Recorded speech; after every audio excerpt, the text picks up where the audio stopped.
बदलापूर पूर्वेतील जोवेली परिसरात गरजू महिलांना पैशाचं आमिष दाखवून त्यांच्या गर्भाशयातील स्त्री बीज वाढवून त्याची बेकायदेशीरपणे विक्री करणारं रॅकेट उघडकीस आलंय। डॉक्टरांच्या योग्य सल्ल्याविना बेकायदेशीर पद्धतीने सोनोग्राफी करून महिलांच्या गर्भाशयातील अंडी काढली जात असल्याचा धक्कादायक प्रकार समोर आलाय। या प्रकरणी उपजिल्हा रुग्णालयाच्या मुख्य वैद्यकीय अधिकारी डॉक्टर ज्योत्स्ना सावंत यांनी बदलापूर पूर्व पोलीस ठाण्यात तक्रार दाखल केली असून 3 महिलांना अटक करण्यात आली आहे। महिलांच्या अंडाशयाची तस्करी करणारं रॅकेट बदलापुरातील जोवोली भागात चालवलं जात असल्याची माहिती पोलिसांना मिळाली होती। नॅनो सिटी येथील एका इमारतीत सुलक्षणा गाडेकर यांच्या घरात सगळा प्रकार सुरू होता।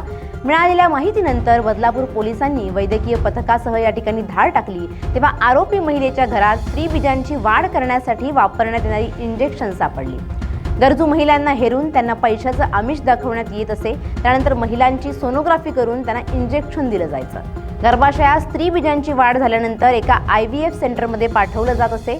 तिथे महिलांची अंडाशय काढून त्याची विक्री केली जात होती। हे रॅकेट उघडकीस आल्यानंतर आता बदलापूरसह राज्यात एकच खळबळ उडाली आहे।